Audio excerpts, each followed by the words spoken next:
Hi, this is Paul from Outerloop Coaching and Outerloopcoaching.com. This week, I'm here to talk about how to build your music business dream team.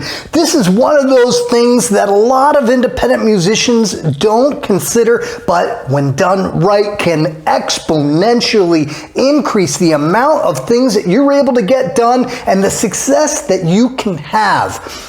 Let's talk first about the different roles that you need for your dream team.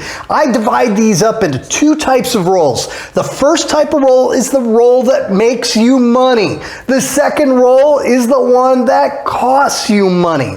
The roles that make you money, there's two really that you can focus on now. The first one is booking. Obviously, this is the booking agent. The booking agent is one of the most important members of your music business dream team. They're the person who calls up the promoters, calls up the venues, and lines up your gigs. They negotiate how much you're going to get paid, whether it's going to be a guarantee, a door deal, or some sort of combination of the two.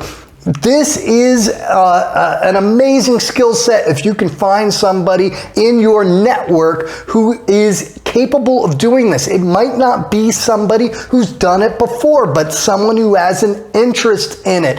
Think about this all the time. This is one of those sort of missed opportunities for independent musicians who have not yet gotten to a level where somebody who is an established booking agent will grab onto you and take you somewhere. Remember, like you are struggling to get to that level, there are also people who are also struggling to become successful booking agents. And what do they need in order to become successful? They need hungry bands, willing to tour, able to perform, and able to draw an audience, no matter how modest, just so they can get things going. Find those people who have other artists within your genre who are at the same level, or just find somebody in your local network who would be willing to take this on if you cannot do it for yourself. The second role that I think is really important and is also one that will make you money, that is having somebody in charge of your merchandise. Having somebody who's in charge of figuring out whether you need a new shirt or you need to make a vinyl version of your recordings, or someone who is able to find where you can manufacture that the cheapest at the best quality. Someone who is going to make sure that your prices are at a level set so that you're always turning a profit and you're always able to take that money to manufacture more product. Someone who will be in charge of making sure that you can sell your merchandise on your website, you can sell it off of your Spotify, off of your YouTube channel, all the different places that you can sell your merchandise online, as well as perhaps being the person who's going to be on site at the venue selling the merchandise while you are performing. Having someone who is going to make sure that you have the ability to accept credit cards, accept PayPal, accept cash, and making sure that it's counted and accounted for. Merchandise is a huge role, and you may be doing it for yourself. It's something you might want to consider delegating to somebody else to do for you because they have an interest in it, because they are great at it, because they love you and they want what they want the most for your career. So then the roles that are going to cost you money that you need to look out for, legal is one. Finding an attorney, an experienced music business attorney. Finding attorneys who are exclusively in the music industry is harder and harder to find, but if you find one, stick with them. Make sure that you get referrals. Make sure that they're not working with the label that you are signed to, that you are working with an attorney who isn't going to be negotiating both sides. They need to be exclusively representing your interest in any negotiation.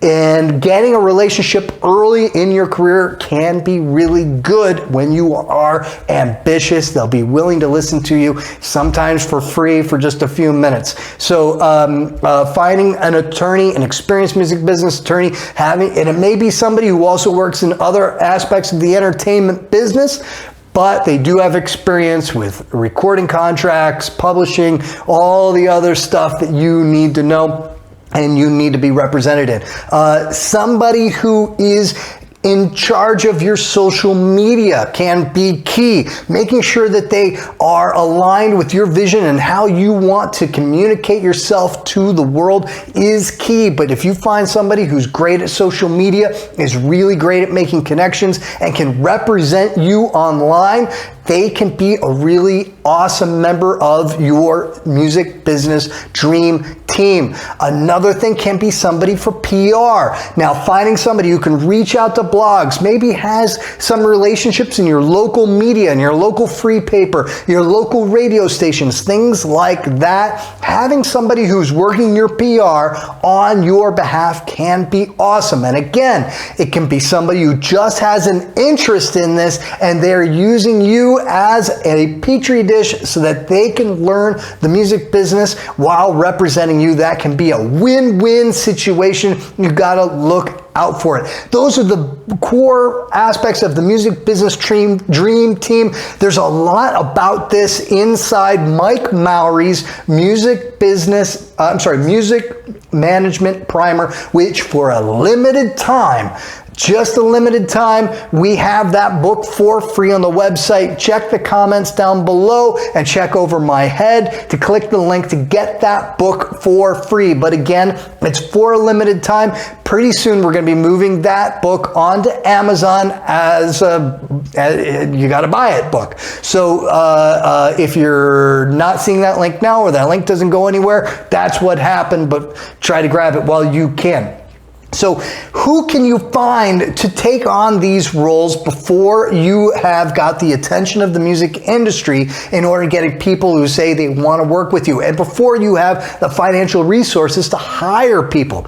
Well, they're going to be close to you. They're going to be people like your band members. You got to look to the other members of the band to take on some of these responsibilities. If you are the only one who is trying to do all of this music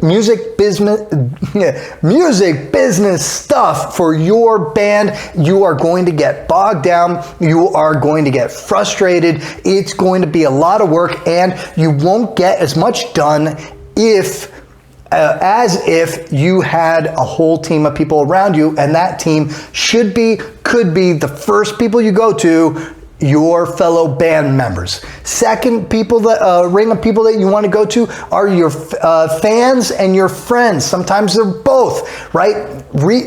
Try to talk to them, have conversations, find out who has interest in this stuff. Find out who wants to help you, and then finding the role that matches their interest and skill set can be awesome. Family could be the last thing that you want to go with. People who are near you. Don't ever, please, I beg you, no matter how much you love them, never put a family member in charge of your money. Never put them in charge of something that is going to become sensitive later on. Your relationship with your family is so much more important than anything that could potentially go wrong as a result of a misunderstanding with your finances. So don't have them do anything regarding your money, but all the other things that they can do to help, absolutely, if they have an interest, they have a skill set in it, take advantage of them. Now, regarding management, you'll notice I never talked about the manager. And considering that Outerloop management is a part of the Outerloop group, should be something that I should have mentioned. But I strongly believe that until you are approached by a successful, great manager who gets you and gets what you need for your career, managing yourself is the best thing to do. And what you need to do as a self-managed artist, first, network your ass off. Network. Now, I'm using the word network. People like Mike Mowery at Outerloop Management, Outerloop Group, my partner at Outerloop Coaching, does not call it networking. He doesn't look at it as networking. He's making friends, and he is. But you need to spend a little bit of time every single day trying to make connections within the music industry in order to generate opportunities for you and your career. And why do you not delegate that off to a family member or to a friend? It's because when they lose interest in continuing to manage you. All those connections that they have made can go with them, and you don't want to lose that. Even if you are not good at that making friends with people in the industry thing, you need to try. You need to make an effort at it every single day. I've got a link over my head. Please click it. It's awesome, actionable advice on how to be great at networking in the music industry in 2020. Even if you're a shy person just like I am. Second thing, you need to say yes to every opportunity as long as it is, it fits your brand, right? So, if you are an artist, let's say, for example, you are a solo acoustic singer-songwriter, and you get an opportunity to perform in front of a black metal audience at a roller skating rink, you don't do it, right? No matter yes, it's an opportunity. It's an opportunity to, and maybe you turn some people on or whatever. Don't do it. Protect your brand. Be consistent with your vision. Always make sure that you look to the audience like you are one step above where you are actually in your career. Work your ass off. That's the third thing as a self-managed artist. Work your ass off. I believe that being successful as a self-managed artist, as independent artist, takes 40 hours of work a week on top of rehearsals, performing, just getting better at your instrument, songwriting, all the other stuff.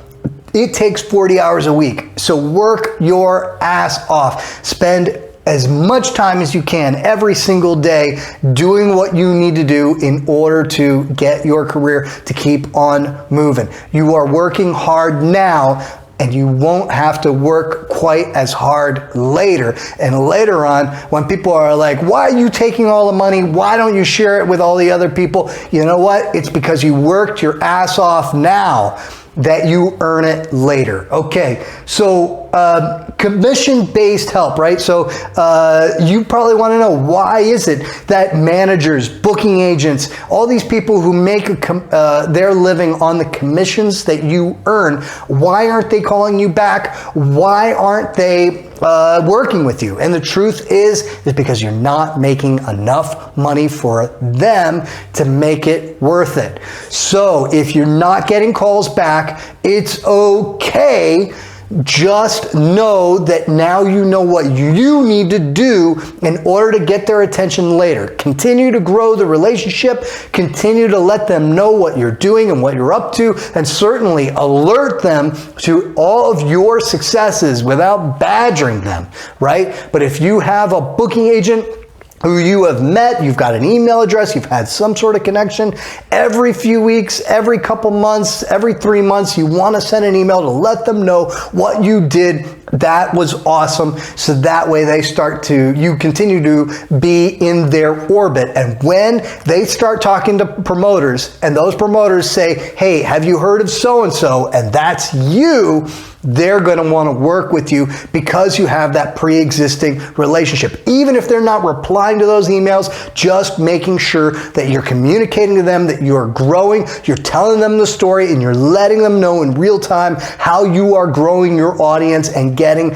more and more awesome and more signable to them as a client. That is pretty cool, and that is what's going to make it so that when you are ready, they are going to pull the trigger on you as fast as they can. But managers, booking agents, record labels, they aren't going to sign you until they think they can make money off of you. So your job now is building your career in each of those spots so that they know that when you're earning enough money, they can take you on and then grow the career from there. The truth is, they're trying to take a percentage of all the work that you're doing now. And that isn't fair. And you know what? Later on, you can make the decision whether you want to work with them or not. If you're booking yourself and doing an awesome job at it, you may never want to stop. But this is the trick where it comes to with commissionable roles in the music industry. They only want to work with you when they can make money off of you. And it makes sense. You wouldn't want to work with anybody either, unless you thought you could make money off of it, right? So there are other people who, you're going to, every once in a while, you might get lucky, but that's generally how things are going to work. So, hey, this week's video, let me know down in the comments. Hope this was helpful to you. Let me know. I try to talk about a number of different things all at the same time. So if there's different, an aspect of this that was challenging to you, or you need a deeper explanation, please let me know in the comments down below. I'm happy to answer your questions. I'm Paul from Outerloop Coaching and outerloopcoaching.com. I'll see you on my blog over there. And hey, thanks a lot for watching.